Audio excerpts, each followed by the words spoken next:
The head of the Church of England was filled with grief at the thought that would be banned and the intentional transmission of AIDS, et cetera, et cetera. Except for the part where that's not at all what happened and you're just lying. Like, I don't know what to tell you. I think they should sue him. Now, next, guys, we need to talk about Tucker Carlson, the independent right-wing podcast star and now YouTuber and kind of internet figure, because he just hosted the disgraced, allegedly ex-gay Milo Yiannopoulos, who is like this very fringe internet figure who used to be a prominent gay conservative and now is an ex-gay, totally super duper, for sure, doesn't do anything with men anymore, for this really bizarre interview. And I discussed it with Clarkson over on our Normal Gays YouTube channel in a video we will release. And that focuses on Tucker and Milo's conversation. But Tucker also delivered a monologue at the start of the episode. And this episode has nearly 1 million views, and I'm sure millions more across podcast platforms. So this is an influential piece of content. And this monologue bothered me, not just because I disagreed with it. I disagree with stuff all the time, but because Tucker is either grossly incompetent at basic research or fact-checking, and because I know that not to be true, because of his many past work over the years, he just blatantly lied and defamed not only Republican senators, but also religious leaders in the process. We're gonna take a look at this clip, but the context here is that Tucker is discussing a 2023 law in Uganda, which criminalized homosexuality, made it illegal and punishable by life in prison, and then for certain crimes that are considered aggravated homosexuality, gave the death penalty. Tucker completely misrepresented the actual legal text of this law to attack other Republicans and even religious leaders as if they're like woke or something, and sort of defend this barbarous, monstrous Uganda law. Without further ado, let's just look at his clip, and I will, as we go along, I'll explain why it's wrong, and then I'll show you the law itself so you can see that how he's describing it is just totally detached from reality. Let's watch. And we know this because about 10 years later in Uganda, the legislature passed almost unanimously with only, I think, one dissenting vote, a law against something called aggravated homosexuality.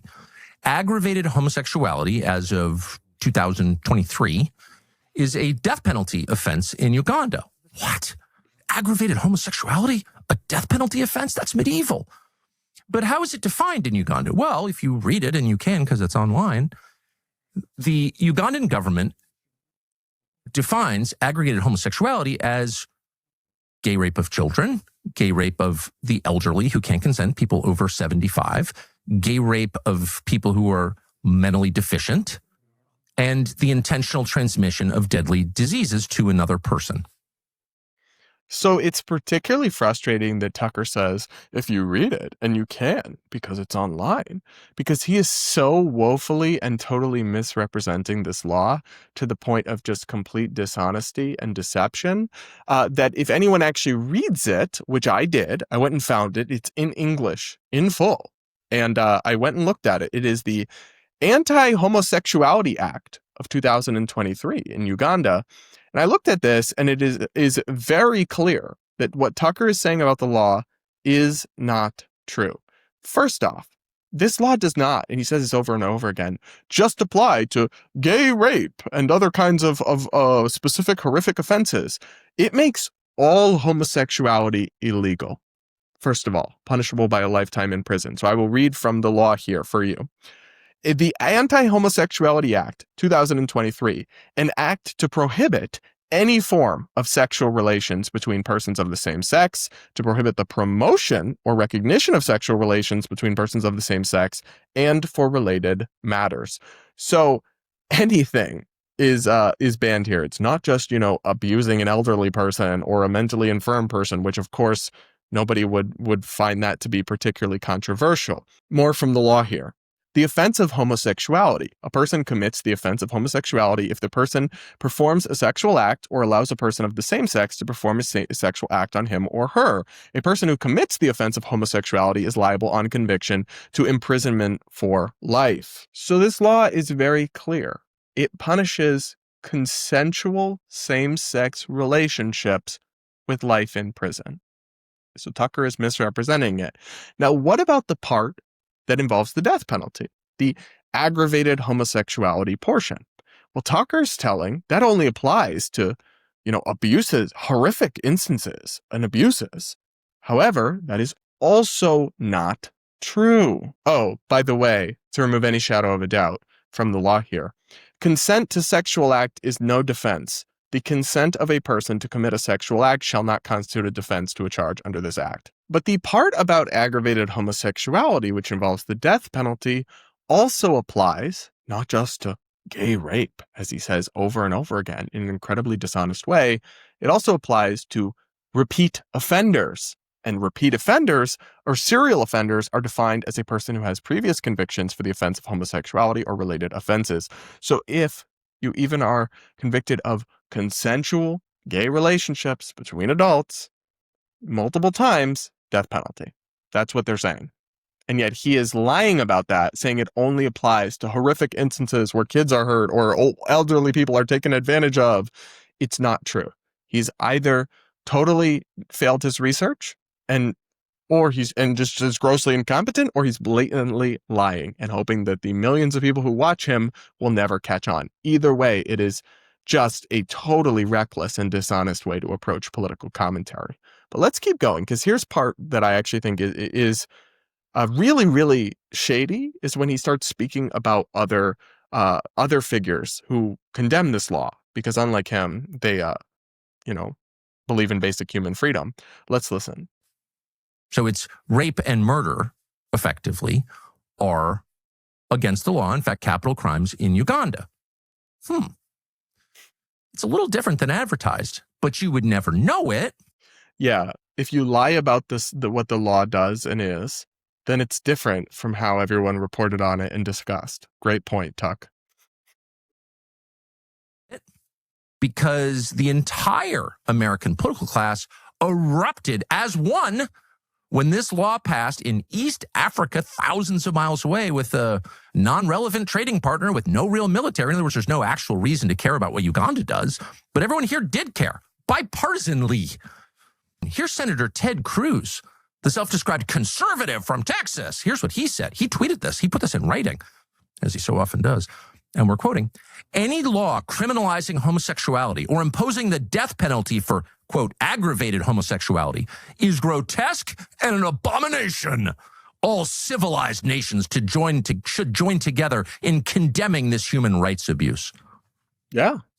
So it's uncivilized to penalize gay rape or the intentional transmission of a deadly disease. That's uncivilized. Seems kind of civilized. Well, again, Tucker, you're just totally wrong about the substance of the law. Yes, it is barbaric, inhumane, and evil to imprison people because they're gay and engage in consensual relationships, and then to punish those people with the death penalty if they are repeat offenders of that. That is evil. And the fact that the law also applies to some cases where I think most people would agree, or at least it's like not outrageous, although maybe you could question whether some of the things described are truly death penalty offenses.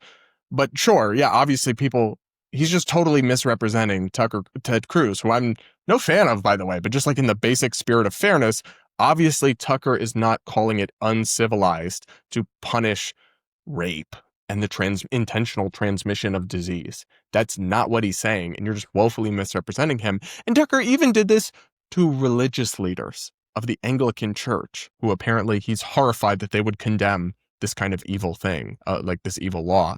Let's listen to Tucker. But at the time, nobody agreed. This was grotesque, the kind of thing that only Africans would do. It's one step up from cannibalism. Can you believe it? Penalizing gay rape and the intentional transmission of AIDS. What do they think of next? They'll throw you in a stew pot. Savages. You'll notice that Uncle Ted called it an abomination, and the Anglican Communion agreed. Here's Justin Welby, the Archbishop of Canterbury, the leader of the rapidly dying Anglican Communion, which would include the Episcopal Church of the United States, the State Church of England. He wrote to the Archbishop of Uganda, Christian brother to Christian brother, to express his, quote, grief and dismay at the Church of Uganda's support for the Anti-Homosexuality Act. The head of the Church of England was filled with grief at the thought that rape would be banned and the intentional transmission of AIDS, et cetera, et cetera. Except for the part where that's not at all what happened and you're just lying. Like, I don't know what to tell you. I think they should sue him.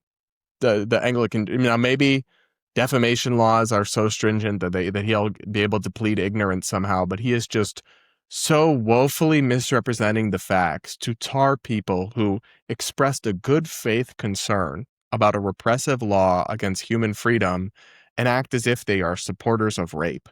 It is just one of the most malicious and dishonest bits of political commentary I've seen in a while, and these days that is saying something.